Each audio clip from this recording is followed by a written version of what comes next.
A son wounded by a father's harsh discipline grows up repeating the same mistakes. Isang babae, iniwan ang pananampalataya at muntik masira ang pamilya. And a man trapped in addiction on the brink of death finds a new life he never thought possible. Sa likod ng lahat ng ito, may isang amang hindi sumusuko. A father who restores, forgives, and loves unconditionally.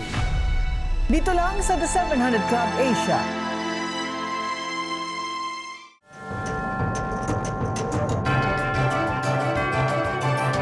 Welcome to the 700 Club Asia. I'm Alex Tinsay. At ako naman po si Kata Inocencio. Lahat tayo may kanya-kanyang kwento tungkol sa ating ama. Maaring puno ng saya o sakit. But beyond our earthly fathers, there is a perfect Father, God, who loves us completely. At kahit nasaktan tayo, iniwan o nagkamali, hindi niya tayo tatalikuran. Sa Psalm 68 verse 5, sinasabi, "A father to the fatherless, a defender of widows, is God in His holy dwelling." Amen. Our first story is about someone who grew up under a strict and harsh father, leaving deep wounds in his heart. At sa paglipas ng panahon, siya mismo ang naging ama na ayaw niyang maging. But God had a different plan to reveal what a true father's love really looks like. Panoorin natin ang kwento ni Philip. Hindi ka pumasok? Pumasok po ako. Nagkati ka na naman? Malalim na sugat ang dulot ng paghihigpit at pisikal na pananakit ng sariling ama ni Philip. Black sheep ako eh. Hindi ako pumapasok. Napasok ako sa fraternity dahil nga yung pagiging ano niya, disiplinarya niya. Yung output na hindi ko pwedeng magawa sa magulang ko, nilabas ko sa mga tao. Pero para sa akin, dapat mag-build talaga ng relationship na sa parents at sa mga anak nila para mahubog talaga ng tamang asal. Sa murang edad, inilapit siya ng kanyang lola sa Panginoong Diyos. Pero hindi iyon naging sapat para maibsan ang sama ng loob ni Philip. Kaya sa edad na 21, pinili ni Philip ang akala niya'y kalayaan, ang pagbuo ng sariling pamilya. Kumbaga, ramdam ko pa rin yung higpit ng father ko. Para gusto rin kumawala. Kaya sa murang edad, ay nagpakasal ako para lang bumukod.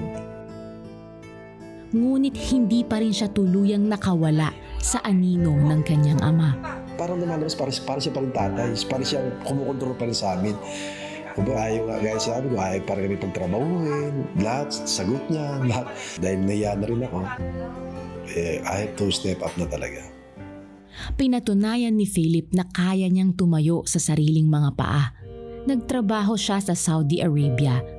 Doon ay tiniis ang hirap at diskriminasyon. Naranasan ko doon, tutukan ako ng baril. Wala naman akong kasalanan. Hindi ko tiis yung mga ganun eh. Kaya nangyari, nakibagay na rin ako sa kanila. Sa pagiging malayo sa pamilya, naunawaan ni Philip ang mahalagang papel na ginampanan ng kanyang ama para sa kanyang mga anak sa Pilipinas. Siya nga napunan ng mga pagkukulang ko dahil nga nag-abroad ako. Kumbaga parang napansin ko, bumawi siya. Kaya nagpasalamat nga ako sa kanya eh. Yung time na yun, sulat pa eh. Kung kailan unti-unting napapatawad ni Philip ang ama, nagkasakit naman ito ng cancer. At kalaunay na maalam din. Masama loob ko. Yun nga, nagsisisi nga ako bakit never ko siyang nayakap. Kahit nung bata pa ako.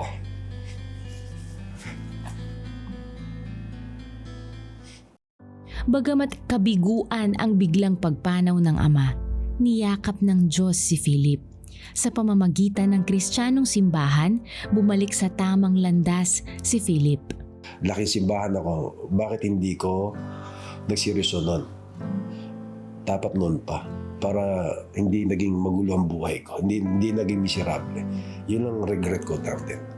Yun siguro ang turning point. Na kailangan ko na magbago kasi para sa akin nagsawa na rin ako eh.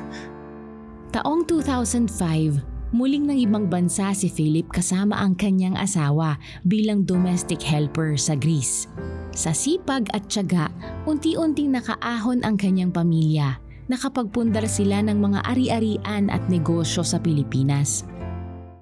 Ngunit habang umaangat ang kabuhayan, tahimik namang gumuguho ang kanyang pamilya.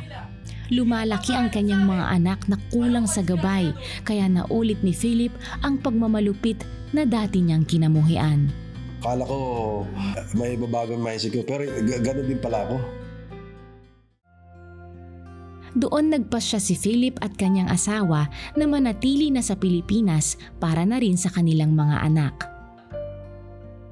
Sa gabay ng kanyang spiritual mentor, unti-unting natutunan ni Philip na ang tunay na disiplina ay nag-uugat sa pag-ibig.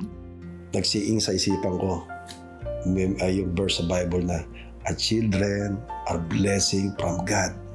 Natutunan ko nung nagkaroon na ako ng mga anak, araw-araw ko naiyakap. Araw-araw kong hinalikan, kahit sa mga public. Kasi tuwing ginagawa ko yun, parang nakikita ko sarili ko sa papa ko. Ang lalaki na dating sugatan at matigas ang puso, ngayon ay isang amang naghilom at mainit na ginagamit ng Diyos sa pagpapastor at paglilingkod sa kapwa. Kung nasa iyo na ang Panginoon, lahat natin Panginoon sa Kristo, nasa iyo na lahat. Sabi nga sa Ephesians 3:20, no? Even much more you ask for, you think of, you pray for, yung able niyang kaya niya ibigay. Naranasan ko po yun. Hindi ba pare, napakahalaga talaga ng papel ng isang ama. Hindi sa kanyang pamilya, dahil kung ano yung sinasabi ng ama, ay siyang nagaganap. Totoo yan. Si Philip, kaibigan ko yan. Kasama ko sa church namin sa Team International Ministry. At nakita ko talaga yung pagbabago niya at kung paano ngayon ay siya ng pagmamahal sa mga anak niya. So, ang laki ng ginawa ng Diyos para baguhin siya, no? Kumbaga, ay niredeem ng Panginoon yung kanilang pamilya, yung kanyang pagkaama, maging sa kanyang ama at pagiging ama sa kanyang mga anak, ay naredeem ng pamilya. Alam po, napakasakit po noon, yung cycle na ayaw mo na sanang ulitin, pero nagagawa mo pa rin. Yes, sometimes we hurt people and often we hurt others. But what changed Philip was when he encountered God as his true father. Isang ama na hindi nananakit, kundi nagmamahal, nagtutuwid, at nagre-restore. And that's the kind of father God wants us to be in all of our lives. Samantala sa ating susunod na kwento, si Dinah lumaki sa Christian family pero dahil sa sakit ng pagpanaw ng kanyang tatay, ay lumayo siya sa Diyos. She chased success, independence, and control, but it came at a cost. Hanggang sa ang kanyang pamilya ang unti-unti nang nasira. But when she surrendered to God's design, everything changed. Sa Luke 15:20, makikita natin ang puso ng ama. While he was still a long way off, his father saw him and was filled with compassion. He ran to his son, threw his arms around him, and kissed him. That's the real heart of our Father. He welcomes us back with love. Hindi ba pare, no? Diyos Ama pala tumatakbo Yes. para lumapit siya sa atin. Kaya panoorin natin ito after the break. Di lahat ng preso nasa selda. Sa isang iglap, nawala siyang lahat. Diyos ang nasa cancer. Pero lahat ng bilanggo Daddy, tignan mo, pinagpipray tayo. pwedeng maging malaya. Gusto mo bang maging bahagi ng paghatid ng liwanag ng Panginoon sa mga naghahangad ng tunay na kalayaan? Sa bawat regalo mo sa CBN Asia, nakakarating ang Operation Blessing sa mga komunidad na sabik sa tulong. Patuloy mong napapanatiling on-air ang The 700 Club Asia at sinusuportahan mo ang 24/7 na paglilingkod ng ating prayer center. Isang tahanang bukas sa lahat ng nangangailangan ng panalangin at pagdamay. Bilang pasasalamat, makakatanggap ka ng streaming access ng Preso, tampok ang kwento ni Wendell Tolibas, dating bilanggo na nakatagpo ng tunay na kalayaan kay Kristo kahit nasa loob ng piitan. Plus, ang discussion guide at written in stone Jesus of Nazareth upang mas mapalalim ang iyong pagninilay. Be a CBN Asia partner today. Simbahan ang naging pangalawang tahanan ni Dinah. kung saan naging active siya sa youth ministry. Subalit nagbago ang lahat nang bigla siyang lamunin ng matinding pigati sa pagpanaw ng ama dahil sa cancer. Dahil dito, unti-unti siyang nalayo sa Diyos. Mula noon, siya ang tumayong breadwinner ng pamilya. Pero napabarkada siya at nahulog sa bisyo. Para nalilimutan ko yung problema, no? Ito pala yung mundo na outside world na sinasabi. So, medyo nag-sway din talaga yung faith during that time. At sa pagkakataong yun, nakilala niya si June. Na-impress siya sa akin kasi lahat ng ino-offer sa kanyang drinks, ako na. Ayaw niya kasi inumin. Doon na nagsimula. Nagkapalagayan sila ng loob, naging magkarelasyon at nag-live-in sa loob ng 1 taon. Gayunpaman, naisama niya sa simbahan ang kasintahan. During that time, may mga questions din kasi siya sa faith niya. Nakikita ko sa kanya, seeking siya. Alam ko, ginamit din siya ni Lord para ako din i-reignite ko. Parang pinabalik yung spice ng spiritual journey ko that time. Kaya eventually, nag-reconnect din ako uli. Batid ni Dinah na kailangan niyang itama ang maling relasyon nila ni June. Kaya humantong na sa kasalan ang kanilang pag-iibigan. Kapwa sila naging lingkod ng Diyos sa simbahan. At kumumpleto rin sa kanilang pamilya ang anak na si Odain. Gayunpaman, hindi naging maayos ang kanilang pagsasama, lalo na't naging house husband si June, habang si Dinah ang nagtatrabaho at nagtataguyod sa pamilya. Yung position ko that time is mataas na. Isa akong part of Mancom, tapos naging country head ako. Lucrative yung naging kita ko. Sabi ko, huwag ka nalang mag-work kasi kakayanin ko naman eh. Ako na mag-provide. Hindi ko alam na hindi pala niya din gusto yon. During siguro that time, nag-crave ako ng fame, ng position. Hindi ko nakita na hindi napapabayaan ko na yung spiritual life ko. Pati anak ko, napabayaan ko. At ang pinakamatindi, napabayaan ko din yung husband ko. Biglang tumigil ang mundo ni Dinah nang mahuli niya ang asawa na may ibang babae. Ang pagkakabistong yon ang nagtulak kay June upang aminin ang mga naunang maling relasyon sa loob ng 3 taon. That time kasi gusto ko na mamatay. Sobrang sakit. Parang all throughout, Lord, hindi ko naman in-expect yung ganitong life. Kasi maayos naman yung pag-serve ko sa'yo. Wala akong nilokong tao. Bakit gano'n? Bagamat may bahid na ang relasyon, pinili pa rin ni Dinah na patawarin ang asawa alang-alang sa anak. Ngunit ang inaakala niyang naayos na gusot ay hindi pa pala tuluyang natapos nang muling mga lunya ang asawa. On the 7th time na nangyari yun, kasi sunod-sunod, parang every year na yun. Sinabi ko, this is it. Gusto ko na magpa-annul. During the time, I called some friends na lawyer and I sought help also and I cried dun sa small group namin sa church. Sila din yung nagbigay ng advice na to pray for it. And during that time, nung sobrang down ako, ang tindi ng faith ng anak ko. Sabi niya, you don't have to call anyone. You just have to call the Lord. Sabi niya, can you forgive Daddy? I will think about it. You don't have to think about it because the Lord demands us to forgive. I'm so thankful na noong that time na ayoko makinig kay Lord, may ginamit siya, ginamit niya anak ko. Sa puntong yon, nanalangin si Dinah. Dito niya nakatagpo ang Panginoon, narinig ang kanyang salita at muling isinuko ang kanyang buhay kay Jesus. Ang hirap kasi kahit sinong tao kapag ikaw may ginawa na sa 7 beses, siguro ang human nature natin is gumante, di ba? Pero ang revelation ni Lord sa akin noon is to listen to what's happening to my husband. Tingnan mo muna yung nangyari sa kanya. For you to still help, follow, respect, and love the husband, I have to deny myself. Not because I wanna win my husband back, but to honor God. Nang sila ay makapag-usap, lubos niyang naintindihan ang pinanggalingan ng asawa. Meron palang na-form na insecurity dahil parang lahat-lahat na lang. Ngayon, kailangan kong sundin siya. Nasasaktan din ako. Pero wala sa isip kong makipaghiwalay. Buong pusong humingi ng tawad si June kay Dinah. Lakas loob din niyang kinumbinsi ang asawa na siya ay pagkatiwalaan muli at hayaan siyang itaguyod ang kanilang pamilya. Nakiusap siya kay Dinah na suportahan siya sa pagpapatayo ng isang negosyo. Kahit ma-forgive niya ako, same scenario, siya pa rin naman yung breadwinner ng pamilya. Lord, bahala ka na, I'll take the risk. Sabihin ko sa wife ko, mag-resign ka, help me out. without knowing what will really happen. Nagdadalawang isip ako, Lord, I cannot give up yung career na binild ko for 20 years. Pero Lord, ikaw ang bahala. Bibigay kong lahat. Parang wala akong ititira sa sarili ko. But I chose to follow what my husband wants. And pag nakikita ko pa nag-follow, nandun yung blessing naman ni Lord.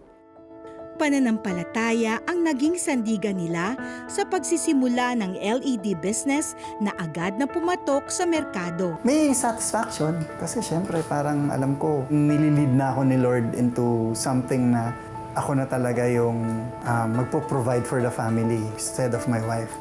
Pinagpipray niya lagi kami. And the way he apologized to and repented also. And then sa lahat ng lakad niya, lagi niya kami sinasama. So pinapakita talaga niya na kung paano niya i-win back yung family. Sumailalim din sila sa marriage and family counseling sa loob ng halos 4 na taon. At sa biyaya ng Panginoon, unti-unting nanumbalik ang magandang pagsasama ng kanilang pamilya. Lalo na't pinili nilang magpatawad at magmahalan. For me, actually, this is the happiest moment ng married life namin. We're like in paradise. Iba yung joy eh. Especially when you know that the Lord is in the midst of the family.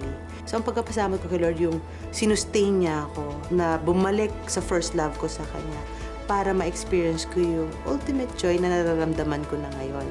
Na mas malaki yung kaligayahan ko sa naramdaman kong pain. We're thankful na the Lord has been very faithful. Naku, mahirap gawin yun yung paulit-ulit kang binebetray, tapos paulit-ulit mo ring patatawarin. You know, it's not by your own effort or will that you can actually do that. No, I believe that God intervened really in the heart of Dinah. Also because she has received the forgiveness of God. So, you know, she had to learn how to forgive her husband. At saka, pinakita rin doon yung talagang design ni God para sa role ng family, role ng father at sa nung wife, which is submission. So, what a powerful reminder when we step out of God's design, things fall apart. But when we return to Him, He restores. At ang pinakamaganda, handa siyang magpatawad at tanggapin tayo bilang kanyang mga anak. The Bible says in 1 John chapter 2 verse 1 and 2, if anybody does sin, we have an advocate with the Father, Jesus Christ, the righteous one. Kung gusto mong maranasan ang pagmamahal ng Ama, pwede kang lumapit sa Kanya ngayon. If you want to receive Jesus as your Lord and Savior, samahan niyo po ako sa panalangin na ito. Panginoong Diyos Ama, napakahirap po, napakasakit po ng ginawa sa akin. Nahihirapan po ako magpatawad. Subalit nauunawaan ko ngayon na kung hindi ako magpapatawad, ay hindi rin ako mapapatawad. At dahil kayo, Panginoong Diyos, ay isang maunawain, mapagmahal at magpagpatawad na Panginoon, tinatanggap ko po ang inyong kapatawaran sa akin. Ako po'y makasalanan at kailangan ko po kayo. I need somebody to rescue me from this hurt, from this bitterness in my heart, from this unforgiveness. Oh, Father, forgive me. Whenever I think ill of somebody else, whenever I could not forgive somebody. But today, ngayong araw pong ito, nagdedesisyon ako, Panginoon Diyos, na patawarin na ang mga nagkasala sa akin. At tinatanggap ko din po ang inyong pagpapatawad sa akin. Jesus, namatay ka sa krus na Kalbaryo para pagbayaran ang kasalanan ko, maging ang kasalanan ng gumawa ng masama sa akin. Kung kaya marami pong salamat sa inyo. At kayo po ay namatay at nabuhay ng muli na pagtagumpayan nyo ang lahat ng kasalanan, maging sakit at kamatayan. Maraming salamat, O Jesus, pumasok ka sa aking puso ngayon, tinatanggap kita bilang aking Panginoon at tagapagligtas. Simula sa araw na ito, naniniwala ko na ako'y isang tunay na anak ng Diyos sa ngalan ni Jesus. Amen. In our next story, addiction could have destroyed not just a person, but an entire family. At para kay Reby, halos ikamatay niya ang kanyang mga bisyo. Let's watch the story after the break. In moments of crisis, your generosity delivers medical care, inspiring stories of miracles, and a tangible experience of God's love. For your donation of 1,000 pesos or more, you'll receive audio streaming access to I Have Walked with the Living God, the powerful audiobook by CBN founder Pat Robertson. Hear how God moves in life's toughest seasons. The same hope your partnership with CBN Asia brings to people who need God most. Give today and help transform lives. Ang salita ng Diyos ay isang tanglaw. Liwanag sa dilim, gabay sa naliligaw. The best kong babasahin at ibabahagi mo araw-araw. Dahil ang ilaw ng mundo ay ang salita na namumuhay sa iyo. Panahon na upang maging tanglaw.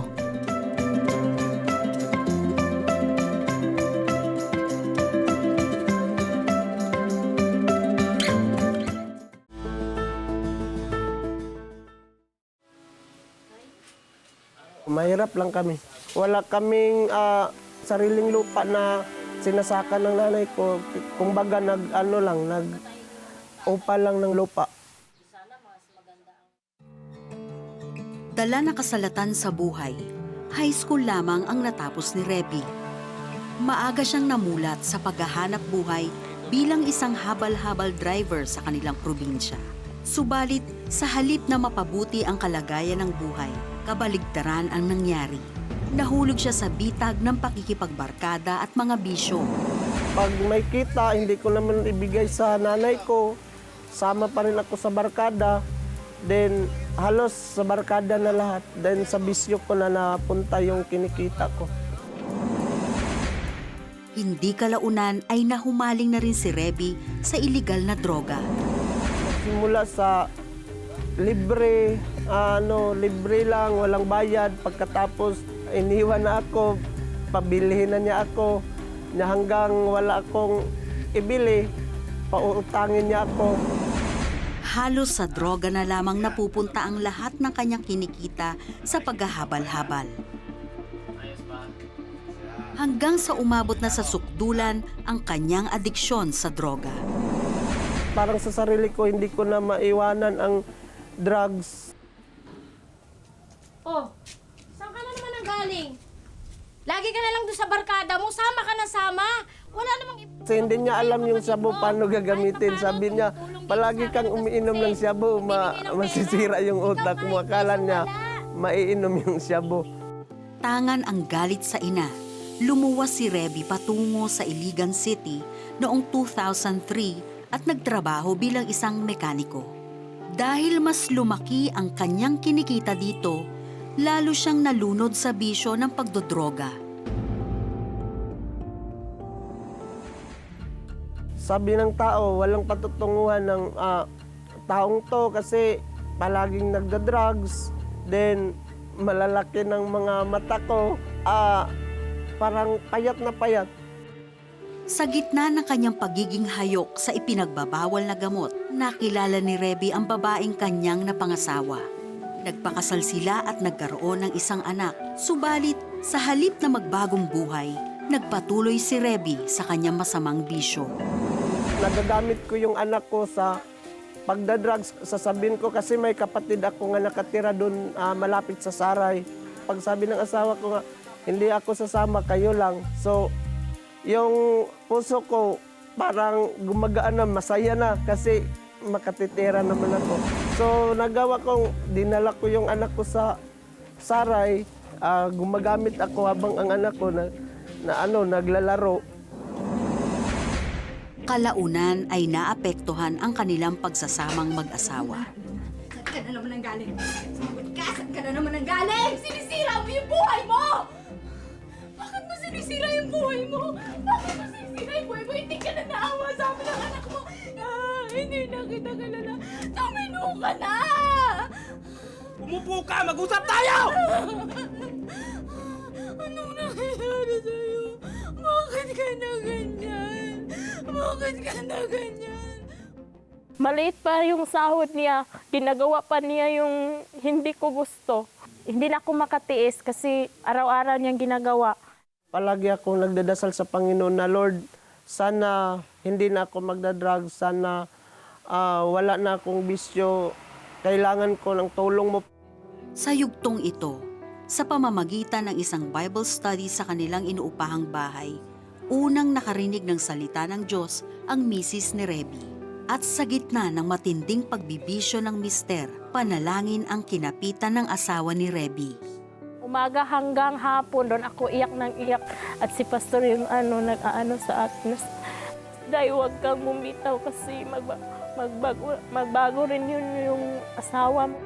Noon, sumisilip-silip lang ako kasi gusto kong may malalapitan na makabago sa buhay ko.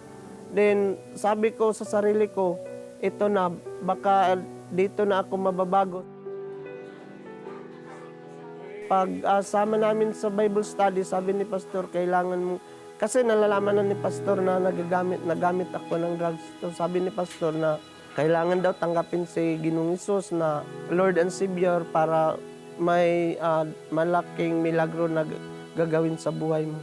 Tinanggap ko ang Panginoong Hesus na aking Panginoon at tagapagligtas sa buhay ko noong July 15, 2009.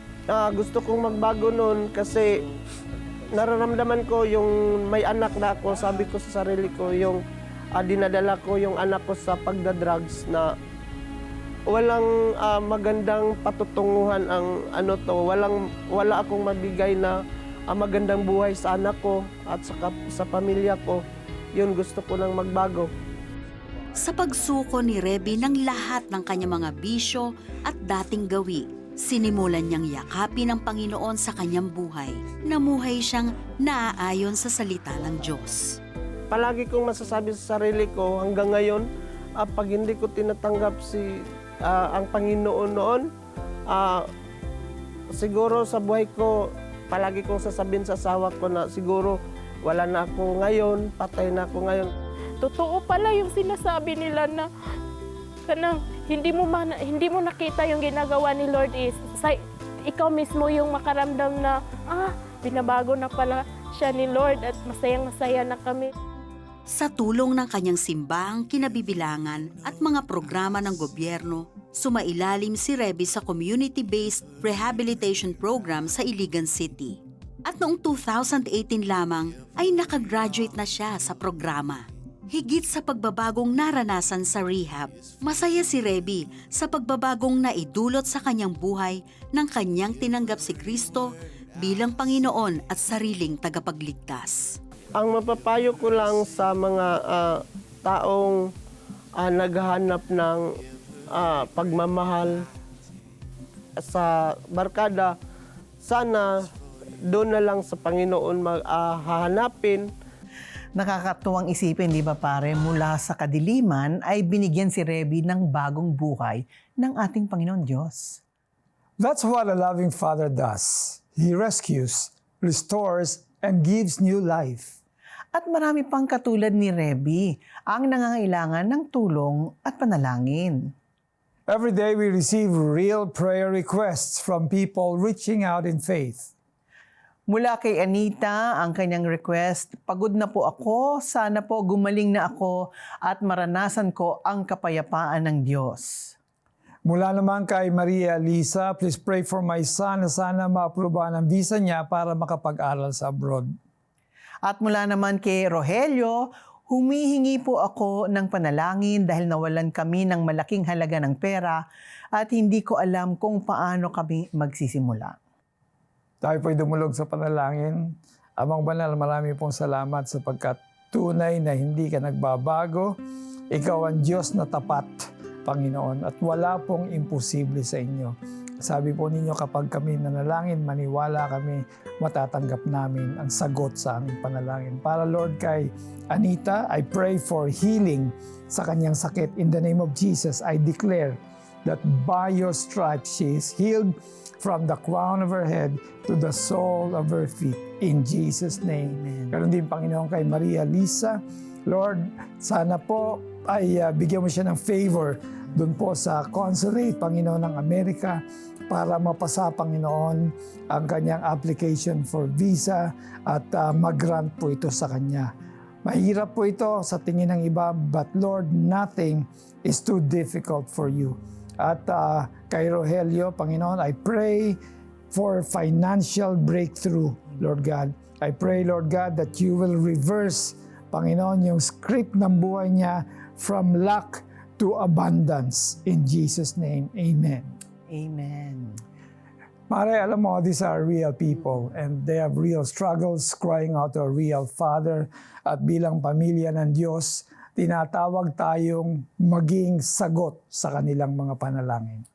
Through Push Pilipinas, we come together in prayer, believing that God will bring hope, healing, and restoration. Kaibigan, maaring hindi naging perpekto ang iyong ama o mga magulang. But we have a perfect Heavenly Father. Isang ama na nagmamahal, nagpapatawad, at tumatanggap sa iyo. 1 John 2 reminds us, Jesus made a way for us to come back to the Father. At sa Kanya may bagong simula. Thank you for joining us today. If you have been blessed by the stories you've seen today at nais ninyong maging parte ng pagbabahagi ng pag-ibig ng Diyos Ama, consider supporting this ministry by scanning the CBN Asia QR code on your screen. Sa inyong tulong, mas marami pa tayong maabot mga pusong nangangailangan ng pag-asa, kagalingan at pagbabago. Your support helps more people to come to know the saving grace of Jesus, ang tunay na Ama na nagmamahal at kailanman hindi nang iiwan. Thank you for joining us. God bless you more. And more. Shalom. See you next time. Shalom.